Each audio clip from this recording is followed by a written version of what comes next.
नमस्कार। आज हम एक बहुत ही अहम और संवेदनशील विषय पर बात करने वाले हैं। जी। मृत्यु के बाद शरीर का क्या होता है? मतलब क्यों कुछ संस्कृतियां शव जलाती हैं और कुछ दफनाती हैं? हाँ, और इसी से जुड़ा दूसरा सवाल भी है, अस्थि विसर्जन। बिल्कुल।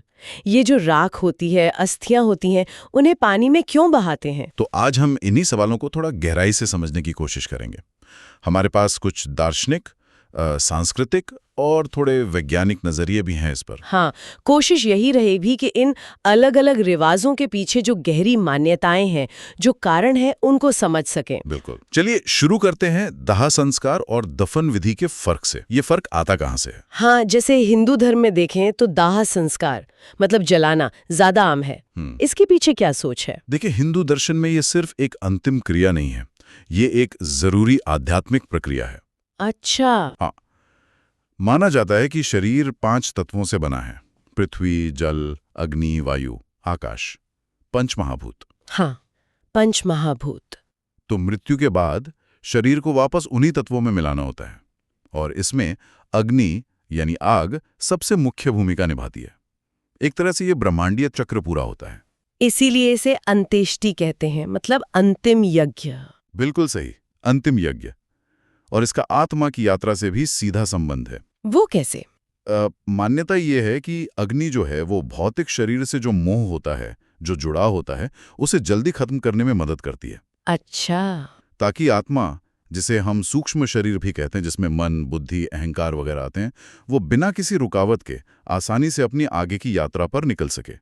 तो शरीर का भस्म हो जाना जरूरी माना गया है इस यात्रा के लिए? हाँ, सहायक माना गया है।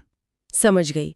तो ये तो हुई एक सोच विघटन और मुक्ति की, लेकिन फिर इस्लाम और ईसाई धर्म में बिल्कुल उल्टा है, वहां दफनाते हैं। सही कहा। और वहाँ की जो मूल मान्यता है वो एकदम अलग है। क्या है वो? इन धर्मों में ये माना जाता है कि एक दिन आएगा, कयामत का दिन, या जिसे डे ऑफ जजमेंट कहते हैं, जब ईश्वर सभी मरे हुए लोगों को उनके शरीरों में फिर से जिंदा करेगा। अच्छा, पुनरुत्थान की बात। जी हाँ, पुनरुत्थान। कुरान और बाइबल दोनों में इसका जिक्र मिलता है।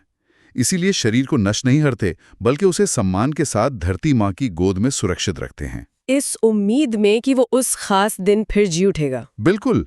एक तरफ शरीर को तत्वों में लौटाना है, दूसरी तरफ भविष्य के लिए सहेजना है। ये तो बहुत ही दिलचस्प विरोधाभास है।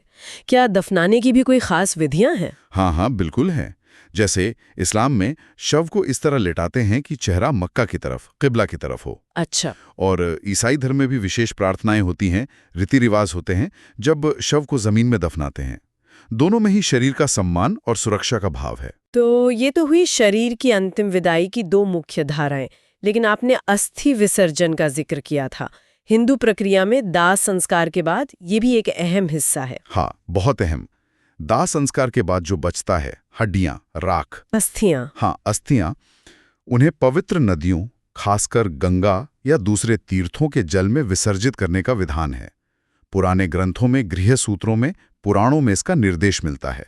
और ऐसा क्यों करते हैं? क्या फायदा माना जाता है इसका? मान्यता यह है कि इससे आत्मा को शांति मिलती है, मुक्ति की राह आसान होती है। मुक्ति? हाँ, पुण्य मिलता है और पितरों को, मतलब पूर्वजों को, संतुष्टि मिलती है। स्कंद पुराण में तो साफ लिखा है कि गंगा में विसर्जित अस्थियां मोक्ष दिलाने में सहायक होती हैं। क्या इसके पीछे कोई और मतलब सूक्ष्म स्तर की मान्यता भी है? जैसे आपने वो सूक्ष्म शरीर की बात की थी। फौरन बाद भी व्यक्ति के जो सूक्ष्म ऊर्जा होती है, चेतना का कुछ अंश, वो उन भौतिक अवशेषों से यानी अस्थियों से जुड़ा रह सकता है। अच्छा। तो पवित्र बहते हुए जल में विसर्जन से उस ऊर्जा को शांति मिलती है और सही दिशा मिलती है, ऐसा माना जाता है। और अगर हम बहुत ही संक्षेप में देखें तो क्या इसका कोई वैज्ञानिक पहलू भी है? देखिए, वैज्ञानिक नजरिए से देखें तो राख में मुख्य रूप से कैल्शियम फॉस्फेट जैसे तत्व होते हैं। अगर बहुत ज्यादा मात्रा में न हो और सही ढंग से विसर्जन किया जाए तो ये पानी को बहुत नुकसान नहीं पहुंचाते। और पवित्र नदियों में शायद खुद को साफ करने की क्षमता भी होती है। हाँ, कुछ हद तक प्राकृतिक शुद्धि क्षमता होती है, लेकिन देखिए, धार्मिक दृष्टिकोण से ये मुख्य रूप से श्राद्ध कर्म को पूरा करना है। पूर्वजों के प्रति अपनी श्रद्धा, अपनी कृतज्ञता दिखाने का एक आखिरी जरूरी कदम है। तो अगर हम सार निकालें तो दाह संस्कार आत्मा के आगे की गति और शरीर के अपने मूल तत्वों में वापस जाने से जुड़ा है। बिल्कुल। और दफन विधि शरीर को दोबारा जीवन मिलने की आशा में सुरक्षित रखने की सोच पर आधारित है। और अस्थि विसर्जन? वो आत्मा की शांति, मुक्ति की कामना और अपने पूर्वजों के लिए सम्मान और श्रद्धा का प्रतीक है। ये सब जानकर ऐसा लगता है कि ये तरीके कितने भी अलग क्यों ना हो, इनके मूल में वो गहरे सवाल हैं जिनसे हर इंसान, हर संस्कृति जूझती है। हाँ बिल्कुल, जैसे मौत के बाद क्या, आत्मा कहाँ जाती है, इस ब्रह्मांड में हमारी जगह क्या है। सही।